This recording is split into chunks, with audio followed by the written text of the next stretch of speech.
제8회 전국 동시지방선거가 5일 앞으로 다가왔습니다. 새 정부 출범 22일 만에 치러지는 이번 선거는 대선 이후 민심을 확인할 수 있는 중요한 계기가 될 것으로 보입니다. 유권자들의 표심을 잡기 위한 공식 선거운동이 시작됐습니다. 공식 선거운동 첫날 여야 지도부는 나란히 대선 주자였던 민주당 이재명 상임고문이 국회의원 보궐선거에 출마한 인천에 총집결했습니다. 이번 선거의 최대 격전지로 떠오른 인천에서 선거운동 초반 기선을 잡겠다는 전략으로 해석됩니다.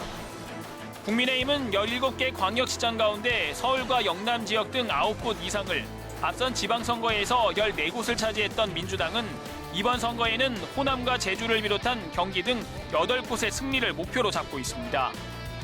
여소야대인 국회 상황에서 이번 선거 결과에 따라 전국 주도권을 잡을 가능성이 큰 만큼 여야의 사활을 건 총력전이 예상됩니다.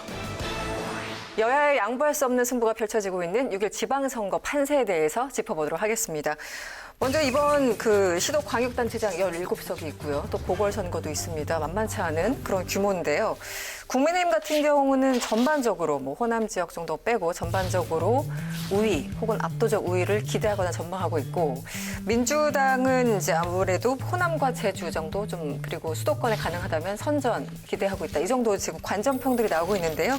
먼저 지방선거 판세 김영수 의원이 먼저 좀 예상을 해주시면 어떨까요? 네, 아무래도 대통령 취임의 효과, 컨벤션 효과, 한미 정상회담, 네. 그리고 청와대 개방, 이런 부분들과 민주당 스스로의 여러 가지 어떤 인사청문회 과정에서의 어떤 실수, 네. 또 실제로 승비 사건 이런 것들이 대비됨으로써 그렇지 않아도 불리한 선거 지형이 더욱더 선거가 막바지에 가면 갈수록 어려워지는 형국이 아닌가 그렇게 생각이 들고요. 또 충청권 중에 세종시 네. 정도, 또 호남권, 제주 이런 정도의 한 5곳 정도의 네. 어떤 선전 이런 걸 기대해보고, 저 단체 같은 경우는 개개인별로 어떤 경쟁력에 따라서 결과들이 나올 수도 있지 않겠나 그렇게 생각이 듭니다. 알겠습니다. 박 의원님은 전반적인 판세 어떻게 예상을 하십니까? 우선 이제 광역단체장 17군데 중에서 국민의힘이 한 11군데에서 플러스 한 2군데 정도. 플러스. 또 민주당은 이제 4석에서 2군데 정도. 네. 이렇게 좀, 그러니까 혼전이 이제 이루어지는 데가 경기도하고 세종 정도인 네. 것 같아요. 그리고 이번 선거는 또 국회의원 보궐선거가 7군데서 있기 때문에 네. 그것도 좀 영향력이 있고요. 무엇보다도 이제 윤석열 정권 출범에 그 정권 안정을 기할 수 있다는 그런 민심들이 이제 그걸 쏠리면서 대개 여론조사를 보면은 55% 정도가 정권 안정을 바라고 있고, 네. 견제를 해야 된다는 게 이제 한 25%에서 한 30% 정도. 그래서 아무래도 이제 광역은 굉장히 정치적인 어떤 성향으로 이루어지고, 그 밑에 이제 기초단체장 선거 같은 경우에는 인물이 약간 이제 부각되고 현직 야당 단체장들이 많기 때문에 그런 쪽은 이제 조직적으로 좀 야당에 좀 유리한 측면이 있고, 또 이제 교육감 선거가 또 네, 그렇죠. 영향을 또 네. 미치고 있습니다. 교육감 선거는 서울 같은 경우에는 보수가 분열이 돼 있고, 경기도는 이제 임태희로 단일화돼 있어서 보수와 진보가 1대1로 맞대결을 하는 상황이기 때문에 그런 쪽은 이제 보수 쪽이 조금 유리한 측면이 있고요. 네. 그리고 이제 재보궐선거에서 이제 후보 공천을 제대로 했는지 안 했는지 이런 부분도 이제 보여지고 해서 네. 여러 가지 복합적으로 이제 가고 있습니다만, 이번 이 지방선거는 대통령 선거가 있고 나서 불과 한 석 달 만에 치러지는 선거이기 때문에 그렇죠. 네.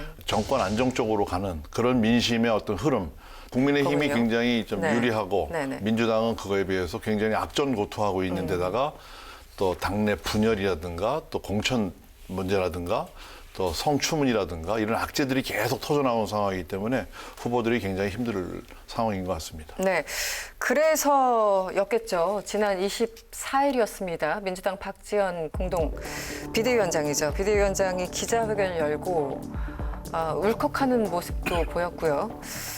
대중들에게 어쨌든 사랑을 받는 그런 정당으로 태어나겠다. 마지막 기회를 달라고 정말 읍소했습니다. 일단 어떻게 보셨습니까, 의원님?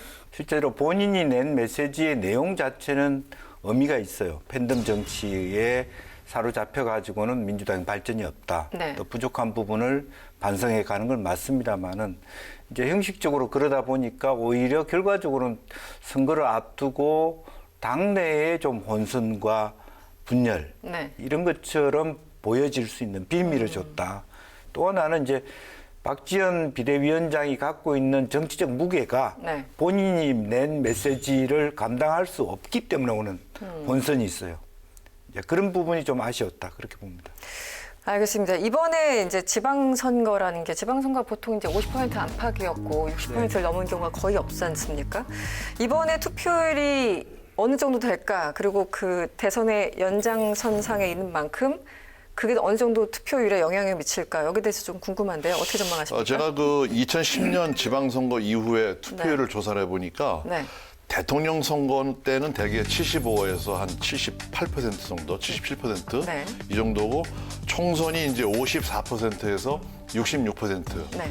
그리고 지방선거가 54%에서 60%이 네. 차지하더라고요. 네. 그러니까 지방선거가 보니까 투표율이 굉장히 계속 올라가고 있는 추세예요. 그래서 거의 총선하고 붙어 있습니다, 지금. 네. 그런데 이번에도 보면 60% 정도의 투표를 기록하지 않을까. 네. 근데 이게 이제 왜 그런가 제가 생각을 해보니까 네. 대선 같은 경우에는 커다란 정치적인 이슈나 국가의 미래에 대한 이제 관심이 있어서 투표율이 높은데 지방선거는 그보다 좀 떨어졌거든요. 네. 근데 지방선거하고 교육감 선거가 후보자가 많습니다.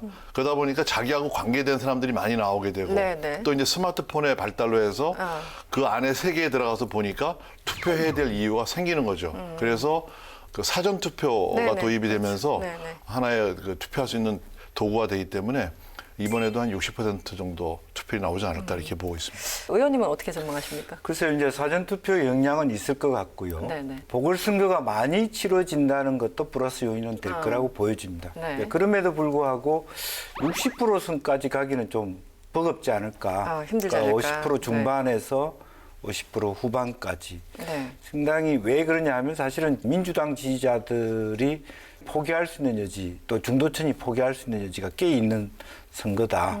그렇게 보여지고, 또 더군다나 이제 영남이나 또 호남이나 너무 결과가 뻔한 네네. 선거들이 꽤 있단 말이에요. 이번엔 벌써 무투표 당선자도 꽤 많이 늘어나고 네. 있거든요. 그런 것이 호남, 영남 쪽의 투표율이 좀 낮을 것이다. 그렇게 보여지고 또 민주당이 예를 들어서 투표를 많이 해서 뒤집을 수 있으면 좋지만 너무 많이 차이 나는 경우는 사실은 포기자가 늘 수도 포기할 있고 수 있죠. 네. 이미 판세가 굳어진 부분들이 꽤 많다고 봤을 때는 투표율이 오를 이유가 별로 없다. 저는 그렇게 봅니다. 네. 이번 지방선거에서 맛집 최고의 핫플 역시 경기도입니다. 국민의힘 김은혜 후보, 민주당의 김동연 후보가 초접전을 벌인다. 여론조사 보면은 그 숫자들이 굉장히 현란하더라고요. 왔다 갔다 하면서. 이렇게 박빙이 이어지는 이유. 초반에는 약간 좀 예상들이 엇갈렸는데 지금은 도대체 어떤 게 변수인지 모르겠다 할 정도로 숫자들이 굉장히 차이가 많지 않습니다. 어떻게 보십니까? 지난 대선 때는 5.3%포인트로 이제 이재명 후보가 승리했던 지역이죠. 김동연 전 경제부총리, 또 김은혜 전 인수위 대변인. 그래서 이제 윤석열 정권과 이재명 후보의 말하자면 재대결이라고 네네. 볼 수도 있는 그런 상황인데요. 김동연 부총리 같은 경우에는 실패한 경제부총리다. 소부장이라든가 또 부동산 정책에 실패를 한 문재인 정부의 초대 경제부총리라는 이제 그런 평가가 있어서 굉장히 유권자들이 아직 표심이 완전히 드러난 것 같지는 않습니다. 네. 근데 경기도도 여전히 그 국정안정 지지도가 한 55% 가까이 되고 있고 그리고 이제 서울을 둘러싼 수도권 위성도시와 네, 네. 일기 신도시의 이제 재건축, 재개발 이런 이슈가 있습니다. 그리고 이제 경기도가 이제 분도를 해야 되는데 경기 북도에 대한 공약이 김동연 후보는 경기북도 특별자치도 네. 뭐 이런 공약이 있고 김은혜 후보는 반도체 클러스터를 경기 북부에 건설하겠다 이런 공약이 이제 부딪히고 있습니다. 네. 그래서 굉장히 그 이번 선거에서 네. 한 치 앞을 내다볼 수 없는 그런 선거라고 이제 보여지는데요. TV 토론에서도 별로 이렇게 우열이 가려지지 않은 창과 방패 공격이 네. 아직 끝나지 않았다. 그래서 투표 막판까지 가봐야 알 수 있다. 이렇게 보여집니다. 초박빙. 그 승패를 결정질 뭐 한 방에 있을까요? 사실 선거가 며칠 안 남았기 때문에 네, 참 어려운데요. 선거를 며칠 안 남고는 오히려 네거티브 공방전으로 가고 있는 것 같습니다. KT 채용 특혜라든지 그렇죠. 네네. 김동연 후보의 뭐 후원금 관련해서 진흙탕 싸움으로 가고 있는데 따라서 상호 두 후보 간의 쟁점보다는 네. 강용석 후보와의 관계 정리를 어떻게 할 것이냐. 단일화 여부. 예. 네. 근데 제가 생각할 때 국민의힘 입장에서는 김동연 후보하고의 격차를 한 7, 8% 이상 차이가 내면 결국 후보 단일화 없이 가고 싶어 하는 마음이 굉장히 클 거예요. 네, 그 네. 후보 단일화 했을 때 후폭풍이 만만치 않다. 중도층 이탈. 네. 근데 생각만큼 벌어지지가 않아요. 그것은 이제 두 가지 요인이라고 보는데 지난 대선의 평가하고 별개로 경기도민이 지니는 이재명 도지사에 대한 평가가 나쁘지 않았기 때문이 하나 있습니다. 두 번째는 경기도민의 눈높이에 따라 국민의힘의 도지사 후보가 좀 경량급이다라고 물론 대통령의 힘을 얻고 있지만 네네. 인물론에서는 김동연 후보에게 좀 뒤지는 네. 이제 그런 것 때문에 아직 고민 중에 있다. 이제 그렇게 보여지고 아마 그런 부분이 실제로 마지막 막판 변수가 아닌가 그렇게 봅니다. 이게 초접전이만큼 말 그대로 한 표가 아쉽잖아요. 한 표가. 그래서 김은혜 후보 입장에서도 좀 고민될 것 같은데 당내에서도 뭐 그 이견이 있지 않습니까? 이제 강용석 후보와 공식적으로 뭐 이제 단일화를 하는 그런 과정들 혹은 강용석 후보에 대한 이미지가 좀 표심에도 영향을 안 좋게 미칠 것이다. 여러 가지 당내 논란들이 좀 있는 것 같습니다. 의원님은 어떤 입장이세요? 강영석 후보에 대해서는 이제 굉장히 부정적인 기류가 많은 게 사실입니다. 네. 윤석열 대통령의 선거 개입 언급까지도 한 번 있었고 또 안철수 그 분당 후보는 또 단일화라는 얘기를 했다가 또 이준석 대표가 또 발끈해가지고 또 한마디 좀 하지 않았습니까? 네, 네. 그 이제 이 강용석 후보가 이제 입당을 전제로 해서 단일화를 요구할 경우에는 아마 무산될 가능성이 많습니다. 근데 투표용지 인사하기 직전에 강용석 후보가 사퇴할 경우에는 되는데 무슨 여론조사를 통한 단일화라든가 뭐 사퇴라든가 이거는 있을 수 없다. 이런 기류가 강하고요.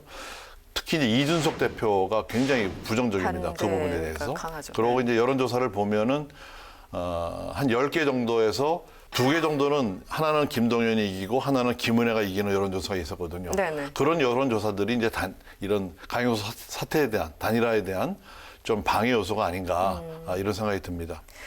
끝까지 갈 가능성이 어떻게 보세요, 강용석 후보? 이제 그것은 국민의힘의 내부적으로는 네. 어쨌든 경기도지사 선거를 이기기를 원하기 때문에 지는 선택을 하지는 못할 거라고 보여지고 마지막까지 지는 여론조사가 김은혜 후보가 지는 여론조사가 나온다 그러면 어떤 형태로든 액션은 취할 수밖에 없지 않겠는가 네. 그렇게 보여집니다. 서로의 면을 살려주는 선에서 네, 알겠습니다.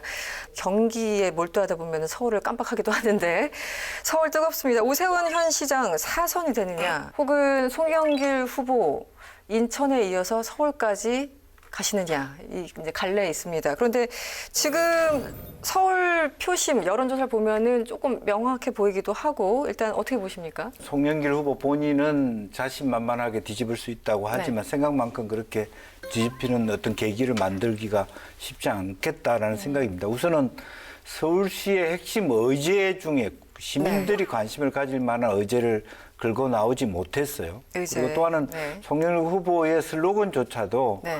이럴 때일수록 판을 뒤집을 만한 어떤 의제를 가지고 소구를 가져야 되는데 그냥 믿는다 송영길 이런 정도로 했기 때문에 네. 저는 어떤 말하면 정치공학적 차원에서 봤을 때 조금 더 아주 전향적인 네네. 그런 것으로 가지 못했다는 네. 이제 그런 한계들이 있는 것 같습니다. 네. 그래서 아마 지금 이제 선거가 얼마 남지 않은 상황 속에서 뭐 핵심적으로 노력을 하시겠지만 과연 판을 뒤집어 엎을 수 있을까 이제 그런 생각이 듭니다. 네, 박 의원님 지금 여론조사 보면은 오세훈 후보가 앞서가는 거는 분명해 보이는데 그럼에도 불구하고 끝날 때까지 끝난 건 아니고 선거가 항상 혹시 송영길 후보 어떤 반격의 카드가 있을까요? 나중에 남아있는 변수가 있다 보시는지 없다고 보시는지요? 글쎄 이슈를 반전시킬 수 있는 모멘텀은 굉장히 제한적이다 이렇게 보여지고요. 2010년도 오세훈 한명숙 선거 때도 네네. 그때도 뭐 15% 이상 격차가 있었습니다만 2만 표 차이로 이제 간신히 오세훈 후보가 이긴 그런 전력이 있기 때문에 오세훈 후보는 굉장히 엄살을 많이 떨고 있습니다 지금. 저는 이제 여러 가지 이슈가 있습니다만 그 지난번 선거 때 박영선 후보가 했던 네거티브, 네. 특히 그 생태땅, 뭐 이런 네거티브에 대한 반감들이 아직 남아 있다 이 유권자들한테. 네. 그리고 1년밖에 안 했기 때문에 뭐 별로 그렇게 오세훈 시장 비난받을 일들이 없거든요. 그리고 슬로건도 준비된 미래, 뭐 서울 전문가 이런 식으로 자신감을 갖고 있는데 유권자들이 그 부분에 대해서 굉장히 호응을 많이 하고 있는 것 같고요. 네. 그다음에 이제 송영길 후보가 인천 계양에서 서울로 오면서 별다른 설명 없이 그 이재명 후보 출마길을 터주기 위한 이런 어떤 정치 공학적인 선택을 한 거 아니냐 해서 그런 데 대한 반감이 있어서 이제 서울의 지금 주 이슈는 부동산 문제입니다. 그렇죠. 네, 네. 부동산 문제가 있는데 그런 정책에서도 크게 차별화된 모습이 없고 하다 보니까 저는 뭐 서울시장 선거는 국민의힘이 무난하게 이기지 않을까 이런 생각을 하고 있습니다. 네. 인천으로 한번 가볼까요? 인천은 전현직 인천시장, 뭐 리턴 매치라고 표현하죠. 현 박남춘 시장 그리고 과거 이제 유정복 시장이 다시 맞붙게 됐는데 인천 분위기는 지금 어떻게 보고 계세요? 결과적으로는 박남춘 시장에 대한 평가적인 성격이 있는데 네. 여당의 프리미엄이 좀 작동되는 유정복 후보가 좀 유리한 지형들이 있습니다. 그래서 아마 네. 개항에 투입되는 이재명 효과가 시너지를 만약 냈을 때 박남춘 시장이 방어할 수 있도록 그런 생각을 했던 것 같은데 그게 작동이 잘 안 되고 있습니다. 시너지 역할을 하지 못하고 있어서 상당히 민주당의 박남춘 시장도 오히려 같이 하는 게 좋은지 뭐 따로 하는 게 좋은지 정도 고민할 지점이 생기고 있다. 네. 그렇게 보여집니다. 요즘 여론조사를 보면은 그 두 후보 차이가 한 10% 정도 차이가 나는 여론조사가 많이 있더라고요. 네네. 그리고 지난번 대선 때 보면 이재명 후보가 1.86%포인트로 이제 앞선 선거가 인천이었습니다. 네. 그런데 인천광역시 선거는 유일하게 전현직 시장의 리턴 매치를 하는 네. 이런 선거입니다. 그래서 그렇죠. 네. 현직 시장의 어떤 메리트를 박남춘 후보가 누리지 못하고 있고 네. 또 유정복 시장은 지난번 총선에서 패배를 했지만 이번에 이제 화려하게 부활을 꿈꾸고 있는 이런 네. 형국인데요. 이슈가 굉장히 많습니다. 대통령이 얘기한 그 GTX 네. C 노선, 뭐 B 노선, A 노선 뭐 해갖고 교통 부문에 대한 공약이 네. 굉장히 먹히고 있다 이렇게 보여지고 있고요. 그다음에 그 수도권 쓰레기 매립장의 네. 그 이제 기한 만료가 다가오고 있는데 그 부분에 대한 박남춘 시장의 어떤 로드맵이 좀 충분하지 않았다. 이제 이런 비판들이 좀 있는 것 같습니다. 네. 그래서 저도 이제 인천 선거도 굉장히 좀 국민의힘이 많이 앞서가는 상황이 아닌가 이렇게 보고 있습니다. 네.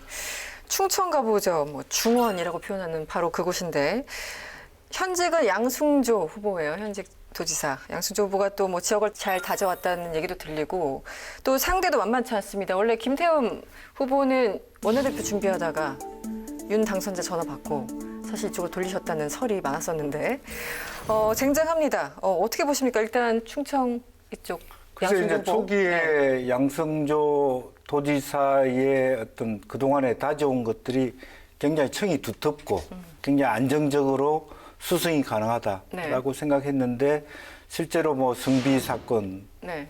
있었고 천안 같은 경우에는 네. 상당히 인구 밀도가 많은 충남 지역인데 민심이 상당히 좀 돌아서는 민주당에서 그런 계기가 좀 됐습니다. 네. 그런 차원들이 적잖이 양승조 후보에게 부담을 가져다 주고 있고 그러다 보니까 그런 영향들이 대전, 세종에도 미치고 있지 않느냐. 그 지역이 다 인접적인 만큼 전체 분위기. 예, 전체 분위기는 상당히 윤석열, 네. 충청의 아들 뭐 이런 논리에 많이 휩쓸려 가고 있는 거 아닌가 그렇게 네. 보입니다.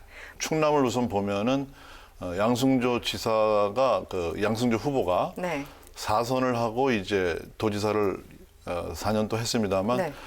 크게 이런 성과가 없다. 그런 부분에 대한 이제 공방들이 벌어지고 있죠. 그러고 김태흠 후보 같은 경우에는 이 GTX 노선 연장과 그다음에 서울 광역교통망 천안까지 이제 광역버스가 오는 것을 오세훈 시장하고 또 정책 협약을 맺었습니다. 그런 부분이 표심에 영향을 많이 미칠 것 같고요. 네. 특히 아까 말씀하셨습니다. 박완주 의원의 그 성추문 얘기가 천안 사회에서 굉장히 파문이 컸습니다. 그러고 충남의 경우를 보면 옛 자민연계가 네네. 굉장히 많이 뭉쳐 있어요. 심대평 전 충남지사가 이제 김태웅 후보의 후원회장을 맡고 있고 김태웅 후보 자체가 이제 옛날에 김영환 의원 보좌관부터 시작이 돼 있어서 네. 그런 정서들을 잘 담아내고 있고 네. 대전 같은 경우에도 이 허태정 민주당의 허태정 후보하고 이 국민의힘의 이장우 후보가 이 구청장 출신입니다. 네. 그 나이도 뭐 비슷하고요. 네. 그래서 굉장히 팽팽한 대결이 될 거로 봤는데 역시 이제 정장 지지도라든가 또 대통령을 지지해야 된다는 이제 그런 정서들이 밀려오면서 네. 국민의힘이 굉장히 유리하게 진행이 되고 충북은 의외로 좀 싱겁게 끝난 것 같습니다. 거기도 이제 두 후보가 전부 이제 고등학교, 대학교 동문에다가 또 중량감이 있는 정치인 출신들인데 네. 노영민, 김영환 후보. 그렇습니다. 네. 그런데 이제 노영민 후보 같은 경우에는 청와대 비서실장을 하면서 이제 어떤 부동산 폭등의 주역이다라는 인상도 있으면서 청주가 부동산 그 특별 관리 지역으로 가면서 부동산 가격에 대한 청주가 좀 불이익을 받았어요. 아, 그랬군요. 네, 조정구역이죠. 아, 네네네. 그래서 그런 부분에 대한 것을 이제 풀겠다 하고 이제 이 수세적인 입장에서 또 나타나고 있고 네. 김영환 후보 같은 경우에는 이제 지역을 오래 떠나져 있었다라는 약점을 유세에서 그 화려한 언변으로 이제 잘 극복을 하고 있는 것 같은 네. 그런 인상이 있고요. 세종 같은 경우에는 이 두 후보가 그 행복도시 추진청장, 네. 건설청장이면서 나이도 1살 차이밖에 안 나고 경력이나 또 행정고시 또 출신이고 하는 모든 게 비슷합니다. 아주. 네네. 근데 제가 또 들어보니까 교통명 확충이라든가 그런 것들에 대한 기대감이 그 윤석열 대통령에 대한 기대감이 굉장히 점점 커지는 것 같은 그런 감을 잡았습니다. 네. 대체적으로 동의하시는. 뭐 대체적으로 동의할 수 있고 네. 아무래도 이제 세종은 공무원 구성이 많다 보니까 그렇죠. 네. 그런 부분들이 아마 친여를 따라가는 또 여러 가지 그런 어떤 그 네. 친여에 대한 바람도 무시할 수 없지 않나 그렇게 봅니다. 강원도 볼게요. 강원도 하면 좀 보수적인 지역 이런 이미지가 있는데 또 보면은 이광재 지사가 했고 또 최문순 지사가 내리 3선을 했고 이 지역은 좀 어렵다 이런 생각이 들어요. 지금 강원도 표심은 어떻게 보세요? 강원도는 기본적으로 춘천, 원주, 속초, 강릉이 소지역주의를 가지고 있어서 어떻게 네. 작용하느냐 하는 네. 부분인데 사실은 지난 대선까지 이번 대선까지를 포함해서 보면 강원도는 상당히 어떤 친여적인 성향을 띠는 건 사실인 것 같습니다. 친여적인. 예, 그런데 네. 또 하나 우리가 짚어야 될 것은 강원도민들이 생각하는 강원도의 대선 후보, 대통령감을 하나 키우자 하는 열망이 있기 때문에 네. 그런 의미에서 이광재가 강원도지사 역할도 했고 네. 또 나름대로의 선거의 달인 아니겠습니까? 기획력이 있고 네, 개인기가 재주가 뛰어난. 많고 네. 또 이제 그런 부분이 있습니다. 네. 네, 그래서 아직은 이제 김진태 후보가 나오셔서 잘 나가고 있습니다만은 이광재 후보가 갖고 있는 끈끈한 어떤 관리 능력 그리고 어떤 기량 이런 것들이 충분히 맞대결을 할 수 있는 뭐 그런 요소가 된다. 선전을 기대한다. 네. 네.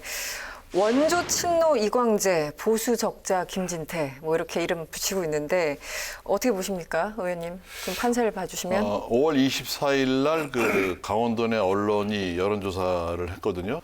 각 시군에 500명씩 넣어서 이제 해보니까 여기서 이제 이광재, 김진태 후보의 차이가 11% 정도로 김진태 후보가 이기는 걸로 이렇게 네. 나와서 보면 조금 이제 판세가 좀 가름이 된 것 같고 이광재 후보는 또 원주권에서까지 밀리고 있습니다. 원주에서도요? 모든 계층 그러다 네. 원주권까지 밀리고 있어서 이를 뒤집기는 좀 쉽지가 않을 것 같다 이런 생각이 드는데 아까 말씀하신 대로 네.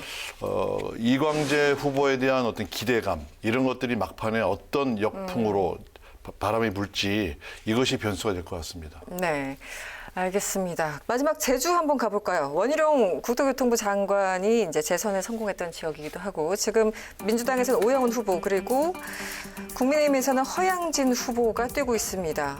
원희룡 지금 장관의 그동안 어떻게 이제 몇 년간을 도정을 잘 해왔느냐, 그 영향도 있을 테고, 아니면 또 후보의 개인적인 평가도 있을 테고, 제주도 참 궁금한데 일단 의원님 어떻게 보십니까? 지금 저 여론조사는 굉장히 차이가 많이 납니다. 거기도 제주도도. 근데 허양진 후보는 이제 제주대 총장 출신이고 그렇죠. 오영훈 후보는 제주대 총학생회장 출신입니다. 그래서 허양진 후보는 이제 제주도에 계속 있었고 네. 이 오영훈 후보는 사실 제주도에서 있었지만은 밖에 생활도 좀 한 그런 분이기 때문에 제주도에서 이제 도의원부터 시작해서 네, 네. 재선 국회의원을 했던 그 탄탄한 네. 이 조직력까지 이제 갖추고 있는 네. 이런 민주당 후보를 국민의힘 후보가 좀 이기기가 좀 힘들지 않을까 좀 이런 힘들지 생각이 듭니다. 않을까. 네, 6일 지방선거 판세, 민심의 향방에 대해서 짚어봤습니다. 빅데이터 알아보겠습니다.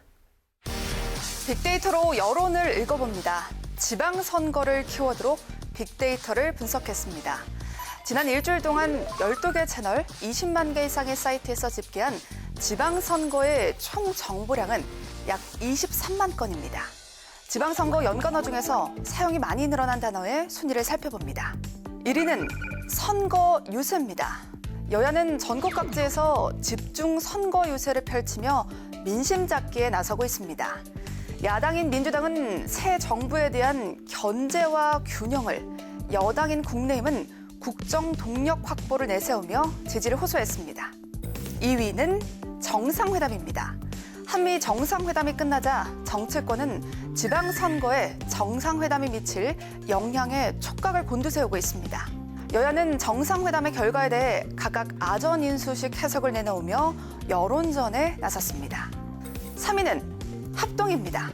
여야가 대규모 합동 유세전을 펼치고 있기 때문입니다. 이준석 국민의힘 대표는 김진태 강원지사 후보 등 강원 지역 출마자들과 함께 합동 유세를 했고, 더불어민주당은 대전에서 이재명 총괄선거대책위원장과 지역 국회의원 5개 구청장 후보와 지방의원 후보들이 모두 모였습니다. 4위는 현수막입니다. 이준석 대표가 광주에서 국민의힘 후보자들의 현수막을 훼손한 당사자를 만나 해명을 요구했습니다. 술 취한 상태로 경남교육감 후보 현수막을 훼손한 30대가 현행범으로 체포되는 일도 있었습니다. 5위는 기념식입니다. 지방선거를 앞두고 여야가 광주에서 열린 5.18 광주 민주화운동 기념식에 총집결했습니다. 윤석열 대통령과 국민의힘 의원들이 총출동해 호남 민심 공들이기에 나섰다는 해석이 언론에 많이 보도됐습니다. 다음은 지방선거와 함께 쓰인 인물 연관어의 순위를 살펴봅니다. 1위는 윤석열 대통령입니다. 국민의힘은 지방선거에서 승리해야 윤석열 정부가 순조롭게 출발할 수 있다고 강조했습니다. 반면 민주당은 윤석열 정부에 대한 견제론을 주장하면서 윤석열 대통령이 인물 연관어 1위로 집계됐습니다. 2위는 이재명입니다. 이재명 후보는 자신이 출마한 인천 계양을 국회의원 보궐선거에서 국민의힘 후보와 오차 범위 내 접전 중이라는 여론조사 결과가 논란이 되자 조사 결과를 존중한다라고 말하며 지지를 호소했습니다. 3위는 김은혜입니다. 국민의힘 김은혜 경기지사 후보가 KT 채용 청탁에 관련됐다는 의혹을 두고 논란이 계속됐습니다. 김 후보는 부정 청탁은 없었다라고 반박했고, 김동연 후보 측은 명백한 허위 사실 유포라고 비판했습니다. 4위는 노무현입니다. 고 노무현 전 대통령 서거 13주기 추도식이 엄수됐습니다. 지방선거를 앞두고 국민의힘은 통합 메시지를 또 한 번 강조했고, 민주당은 노무현 정신을 이어가겠다며 지지층 결집을 호소했습니다. 5위는 정호영 보건복지부 장관 후보자입니다. 각종 자격 논란에 휩싸였던 정 후보자가 사퇴했습니다. 국민의힘은 정 후보자의 거취 논란이 지방선거에 악영향을 끼칠 수 있다는 위기의식으로 잦은 사퇴를 압박했습니다. 지난 한 주 지방선거를 키워드로 관련 이슈를 빅데이터를 통해 확인해봤습니다.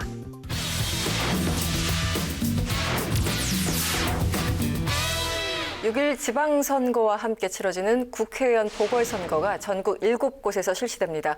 여야 모두 핵심 지역을 사수하겠다는 각오를 다지면서 표심 잡기에 분주한 상황이죠. 민주당은 호남권과 제주, 세종 등 5곳을 우세로 보고 있는데 경합 지역에서 이긴다면 최대 8곳을 승리할 수 있다고 보고 있습니다. 최근 불거진 성비위 사건 등은 악재지만 향후 독주 견제론이 힘을 얻길 기대하고 있습니다. 국민의힘은 영남권과 서울, 충북 등 7곳을 우세로 보고 있는데 역시 중원벨트를 가져온다면 최대 9곳 이상 승리를 목표로 잡고 있습니다. 취임 직후 컨벤션 효과 등을 이어가면서 국정 안정론에 더 힘이 실리길 기대하는 분위기입니다. 주요 격전지에서의 성적표가 윤석열 정부 국정 운영에 향방을 가늠할 전망입니다. 6일 국회의원 보궐선거 판세 분석해 보도록 하겠습니다. 일단 전국적으로 7곳에서 열립니다. 기존에 국민의힘이 4곳을 가지고 있었고요. 민주당이 3곳을 가지고 있었죠. 항상 이제 이런 싸움은 우리 거 수성하고 저쪽에서 하나라도 더 가져오자 뭐 이런 건데 지금 보궐선거 전망을 좀 해주시면 판세 분석을 해주시면 어떻습니까? 여러 가지 박빙이라고는 하지만 어쨌든 개항에서는 이재명 후보가 이길 수 있다고 저는 생각이 들고요. 그다음에 제주도의 그 김한규 후보가 네. 국민의힘의 부후보를 앞서고 있는 것으로 봐서 기본적으로 그 2개 지역은 우리가 네, 선전을 최소한, 기대할 수 있는. 네. 네. 그러니까 사실 하나 정도는 좀 잃을 가능성이 있다. 냉정하게 생각하면. 네네. 그래서 5대2 구도가 되지 5대2 않을까 그렇게 구도. 봅니다. 일단 네. 지금은 그렇게 분석을 하고 계시고요. 박 의원님은 어떻게 분석하고 계십니까? 5대2냐, 6대1이냐, 7대0이냐 이제 이런 싸움이겠죠. 7대 0까지 보셨어요. 네. 이 국민의힘이 우세한 지역은 지금 4군데가 우세한 거로 보이는데요. 그리고 경합 지역이 이제 인천 계양을, 강원 원주감, 또 제주 을 이 3군데는 굉장히 아주 이 박빙의 이런 네. 상황으로 벌어지고 있어서 네. 좀 더 가봐야 되겠습니다. 네. 하나하나 지역을 짚어보겠습니다. 인천 계양을 이재명 민주당 총괄선대위원장까지 함께 맡고 있죠. 후보와 국민의힘 윤영선 전 당협위원장 경합을 벌이는데 최근 여론조사가 또 윤영선 후보가 좀 오차범위 내에서 앞서는 그런 그 조사들이 나왔고요. 지금 인천 계양을 판세는 어떻게 보십니까, 의원님? 이재명 후보가 앞섰는데 이제 뒤진다는 여론조사를 하니까 어떤 시민단체에서 여론조사 기관을 고발을 했었죠. 아, 그렇죠. 네. 이재명 후보는 이제 선대위원장을 맡고 있으면서 전국을 다니면서 유세를 좀 하다가 네. 그런 결과가 나오니까 이제 완전히 이제 사전투표일 28일까지는 꼼짝 않고 이제 유세를 하겠다 해서 골목골목 누비는 비공개 유세로 전환한 것으로 이렇게 알고 있습니다. 이 구도가 이제 25년 동안 동네 의사로 일한 윤영선 네. 때 25일 된 철새 정치인 이재명 이런 구도로 이제 가고 있는데 네. 또 이재명 후보 쪽에서는 윤영선 후보가 살기는 또 서울 목동에서 살았다. 주소지 이런. 이전 예, 등등. 그렇습니다. 네. 예, 이제 그런 이제 네거티브 공방으로 가고 있는데 네.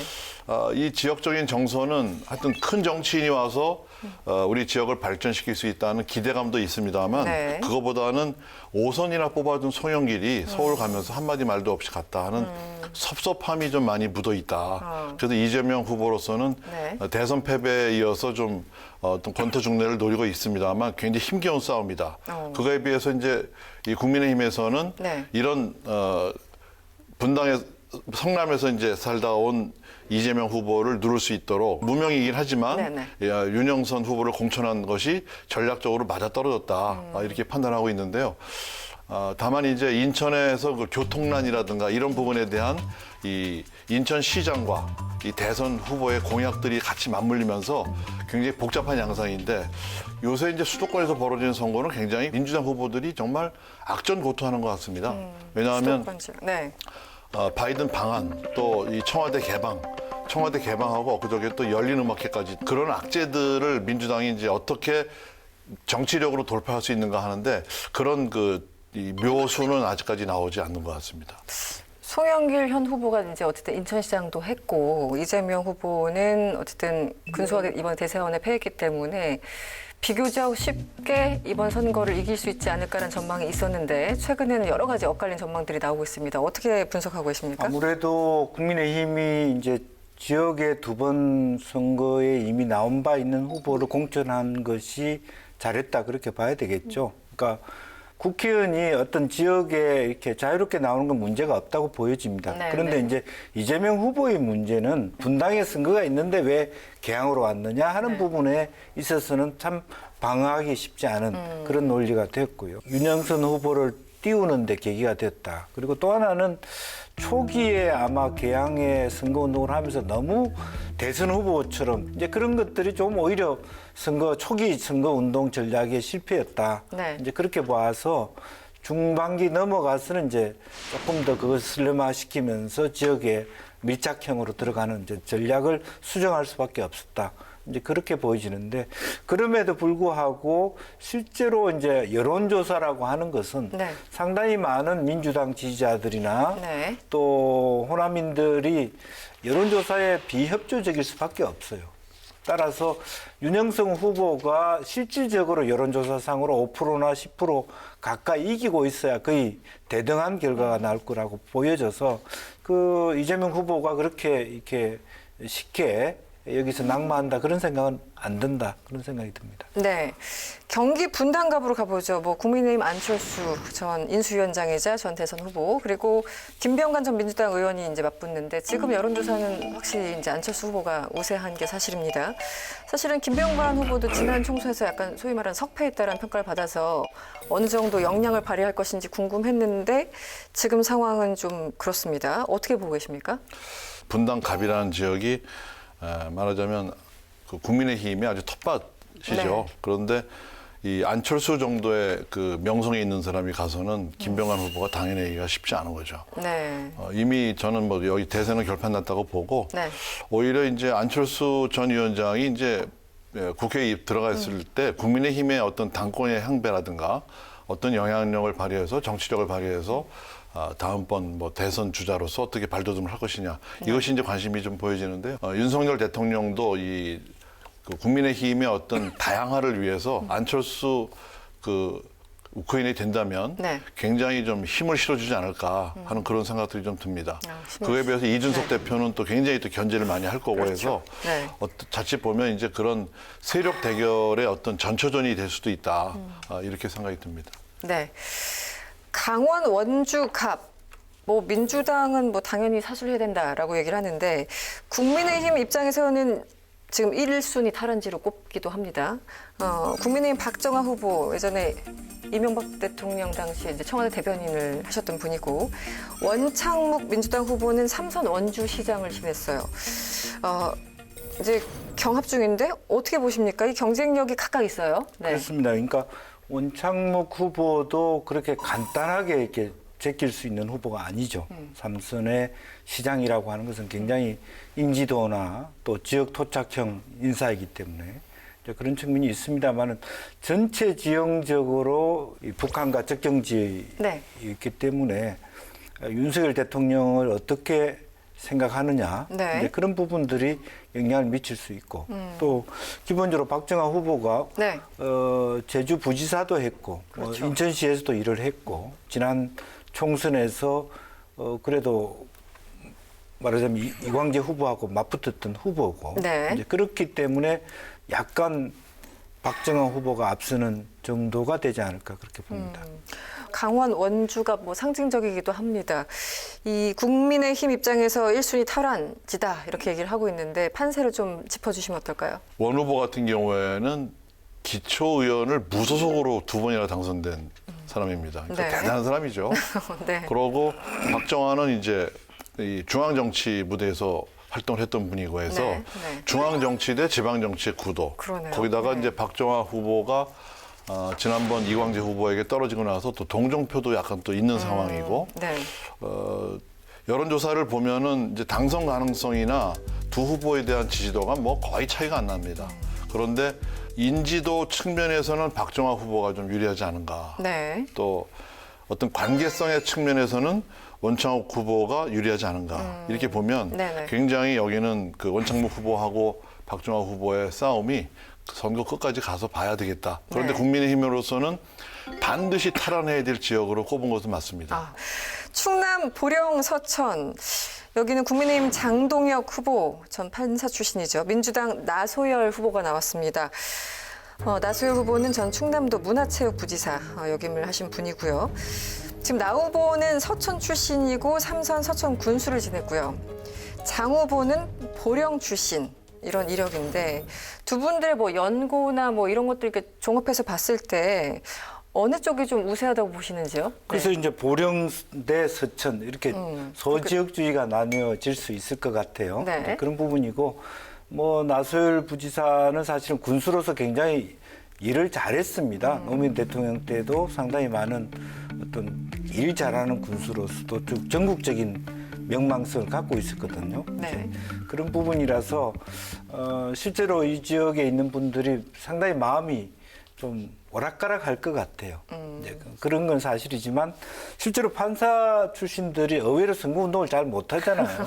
판사의 직업적 특성이 사람들하고 접촉하면 안 되는 그런 성향이 계시기 때문에 스킨십이나 이런 거. 예, 그런 건 네네. 약하겠습니다만은 그래도 어쨌든 이것은 기본적으로 윤석열 후광 효과를 안고 내려가신 분이기 때문에 캐리어상으로 밀리지 않기 때문에 네. 또 여당이 상당히 많은 프리미엄을 가질 수 있는 지점이 아닌가 그렇게 보여집니다. 서천 출신이냐 보령 출신이냐 뭐 윤석열의 어떤 후광을 받고 있는 후보냐 아니면은 그 서천 군수를 3번이나 지낸 분이냐 이게 굉장히 그 가늠하기도 좀 어려울 것 같은데 또 인구는 보령이 훨씬 더 많은 것 같고요. 그렇죠? 네, 복합적으로 작용할 겁니다. 인구가 보령이 9만 7천 명, 서천이 5만 명. 그러니까 숫자까지. 딱 2배입니다. 네, 네. 그런데 또 이 지역은 김태흠 이 전 의원이 네. 충남지사를 출마했기 때문에 그것도 미뤄지자는 분위기도 있고 장동혁은 보령 출신이면서 대전에 가서 이번에 시장 경선을 좀 예비 경선을 좀 뛰었었습니다. 네. 그래서 이제 뭐 밖에 나가서 있다가 뭐 왔다 이제 이래서 좀 부정적인 여론이 있지만 금방 또 붙여버렸고요. 네. 나소열 후보는 아까 우리 김 의원 말씀하셨지만은 굉장히 군수 시절에 치적이 굉장히 많았던 그렇군요. 그런 것들이 있어서 네. 그런데 지금 여론조사를 보면은 오차 범위 밖에서 네. 장동혁 후보가 선전을 하고 있는 것으로 이렇게 나타나 있습니다. 네. 경남 창원 의창도 관심입니다. 김영선 후보, 국민의힘 김영선 후보, 민주당의 김지수 후보. 이 사상 첫 여성 후보가 뭐 맞대결이다 뭐 이런 그 수식어들이 붙는데 일단 어떻게 보십니까? 네, 이쪽 지역에 대해서는. 여기도 뭐 저 KBS 창원총국 여론조사를 보면 네. 국민의힘 김영선 후보가 뭐 거의 2배 차이로 앞서는 거로 이렇게 나오기 때문에 뭐 결론은 난 것 같고요. 네. 김영선 후보는 사선 의원 출신이고 네. 서울법대에 이제 윤석열 대통령의 후배가 되겠죠. 네. 그리고 이제 김지수 후보는 또 대단한 분입니다. 이분도 52세의 약사인데 네네. 경남도의회의 의장을 지낸 분입니다. 네, 그래서 최연소. 네, 최연소 의장. 네. 그래서 정당 지지도를 김지수 후보가 뒤엎기는 굉장히 어렵지 않은가. 하지만 굉장히 이제 여성 정치인 간의 대력이기 때문에 굉장히 지역에서는 그 관심이 많고요. 이 창원 의창 같은 경우에는 여태 이 진보 성향 후보가 당선된 적이 없기 때문에 이번에도 뭐 크게 그렇게 이변이 일어날 가능성은 적다 이렇게 네. 보여집니다. 지금 김지수 후보 같은 경우는 말씀하신 것처럼 경남도의회 뭐 40대 최연소 여성 그 도의회 의장을 맡았고 또 약사 출신이고 일산에 계시다가 왜 이 지역으로 오셨냐 이러면서 이제 김영선 후보를 공격하고 있고요. 또 김영선 후보는 그래도 나의 경륜이 더 우세한 거 아니냐 이렇게 맞붙고 있는 그런 구도입니다. 어떻게 보십니까? 아무래도 이제 뭐 핵심은 네. 김경수 전 지사가 말하자면 지사직을 잃고 그렇게 해서 진보 진영의 중요한 축이 부재한 상태. 그래서 좀 리더십의 부재 내지는 좀 약화 이런 것들이 그대로 막 이번에 부울경 전체로 국민의힘 쪽으로 넘어가는 과정에 있기 때문에 네. 김지수 후보가 아주 훌륭한 후보임에도 불구하고 전체 큰 흐름에서의 대세를 이렇게 꺾어내기는 역부족이 아닌가 그렇게 생각이 듭니다. 네. 대구 수성을 이제 홍준표 전 의원이 대구 시장에 출마하면서 이제 공석이 돼서 이번에 선거가 치러지는데 국민의힘 이인선 후보는 대통령직 인수위원회에서 활동하면서 이른바 윤심이 작용한 거 아니냐, 혜택을 받다고 이런 평가들이 있고요. 민주당 김용락 후보 골목 지도를 기반으로 지금 집중적으로 골목 유세를 벌이고 있다고 하는데요. 이 대구 수성을도 역시 이변은 없을까요? 어떻게 보십니까? 네, 이변은 없습니다. 네. 오히려 이제 경선 과정에서 김재원 후보와 유영하 후보가 대구시장에서 떨어지신 분들이 그대로 이제 공천 신청을 했는데 그랬었죠. 이인선 후보가 이제 받게 됐죠. 이인선 후보는 이미 2번 낙선한 경험이 있습니다. 네, 네. 주호영한테 떨어지고 네. 또 홍준표한테도 떨어지고 이런 아픔이 있는 분인데 이번에는 뭐 무난히 여의도에 입성할 거 아니냐 이렇게 보여지는데요. 네. 대구 같은 경우에도 그 29군데 중에서 20군데가 무투표 당선될 정도로다가 네. 이렇게 진보가 씨앗이 마르는 대구에서는 95년도 지방선거가 시작된 이래로 기초단체장 중에서 이 보수 진영에서 한 명도 당선된 적이 없답니다. 아우. 그래서 이제 이 김영락 후보가 이거 네. 뭐 해도 안 되니까 좀 아이디어를 하나 낸 것 같아요. 통계청 데이터라든가 역대 선거를 분석을 해서 네. 보통 현수막을 이렇게 사거리 통행량 많은데 걸지 않습니까? 그렇죠. 이런 데 걸질 않고 뒷골목에 거는 거예요. 이면 도로라든가. 그러니까 타겟 마켓을 하는 거죠. 정확히 이런 다중을 상대로 한 홍보보다는 그분들에게 맞는 공약을 그분들이 자주 다니는 이면도로나 뒷골목에 현수막을 거는 맞춤형. 그런 네. 그런 아주 그 특이한 이색 선거 운동을 하고 있는데 네. 되게 보면 이제 선거 때 포스터를 뭐 우통을 벗고 찍는다거나 네. 뭐 거꾸로 찍는다거나 이런 분들이 되게 되는 줄 봤습니까? 그래서 이변은 없을 것이다. 네. 이런 말씀을 주셨네요. 의원님. 네. 근데 대구 수성 같은 경우는 구의회를 보면 의외로 진보 정당 후보의 구의원들이 한둘이씩 꼭 있었어요. 오히려 당협위원장이 너무 편안하게 하다 보니까 상당히 그 관리가 부실됐던 그런 지역이기도 하거든요. 네, 네. 이제 그런 부분에 있어서 아마 지방선거에 있어서의 나름대로의 네. 그 뒷골목을 파고드는 네. 그런 선거 전략은 뭐 구의원 선거 같은 경우는 통할 수 있다. 이제 네, 그렇지만 열심히 네. 뭐 하는 데까지 하는 것이죠. 네. 뭐 축척이 되겠죠. 네. 노하우나 노력들이. 네, 제주 을도 한번 가보죠. 민주당 김한규 후보, 국민의힘 부상일 후보, 그리고 무소속 김호남 후보까지 지금 3파전 뭐 2강 1약 이렇게 되는 것 같은데요.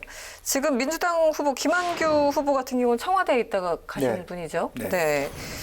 그 어떻게 보십니까? 지금 제주 판세 조금 그 괜찮은가요? 민주당이 보기에? 기본적으로 원희룡 지사가 그 동안에도 이겼습니다만은 그때도 김우남 그 후보와의 민주당 후보의 단일화 문제가 오히려 걸림돌이 되어서 네네. 아쉽게 그때도 원희룡 지사가 무소속으로서 당선되는 네. 그렇기 때문에 제주도민들의 마음속에서 이미 이번에는 좀 민주당 쪽으로 줘야 되지 않느냐 이런 것들이 있었고 냉정하게 보면은 원희룡 지사에 대한 평가도 그렇게 호하지 않았다는 것들이 나타나고 있습니다. 다만 이제 김한규 민주당 후보가 원래는 서울 강남 병의 당협위원장이었습니다. 그런데 청와대에서 민정수석실에서 근무하다가 내려갔기 때문에 네. 초기에 이렇게 제주도에 안착하는 데 있어서의 노이즈가 없지 않아 있었을 겁니다. 이제 그런 반발로서 아마 김은남 의원 같은 분들이 또 출마할 수 있는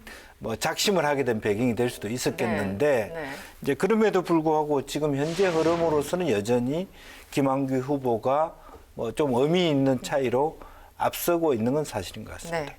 어떻게 보세요? 지금 무소속 김호남 후보가 생각보다는 조금 선전을 하고 있어서 이게 어떻게 될 것인지 궁금해하시는 분들 많습니다. 24일 후보자 토론회에서 네. 그 김한규 후보가 김은남 후보를 향해서 언론계에서 조만간 사퇴한다는 문의가 나한테 왔는데 그런 의향이 있냐라고 물어 한바탕 난리가 났었죠. 네. 그 후보자 비방에 해당된다 그래서 고발한다고 막 이렇게 네, 후보들끼리 난타전이 벌어졌는데 김한규 후보가 조금 급하긴 급한 것 같아요. 지금 왜냐하면 굉장히 박빙으로 진행이 되고 있기 때문에.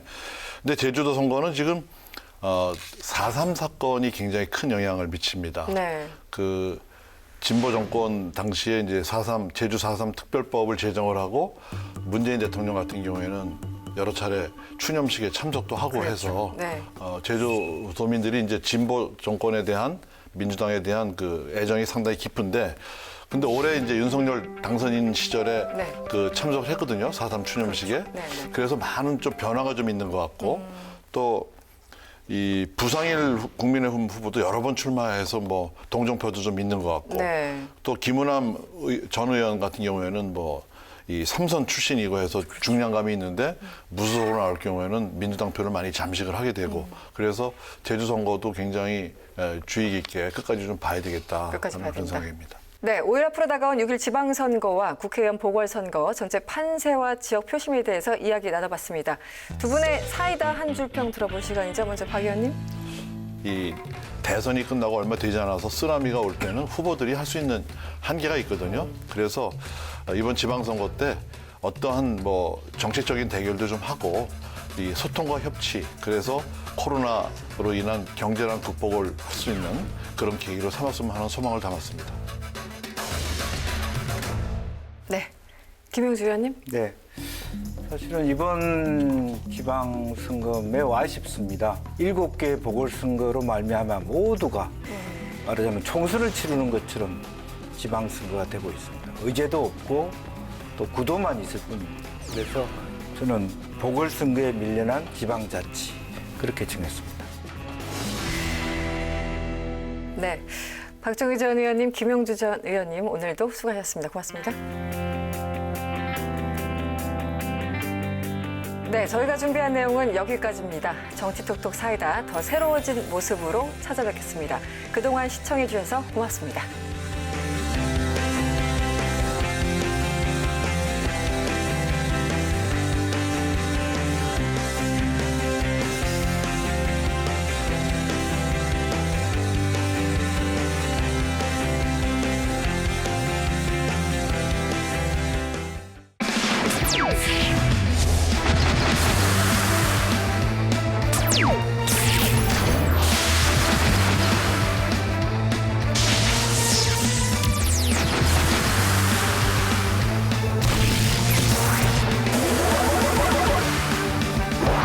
Stop.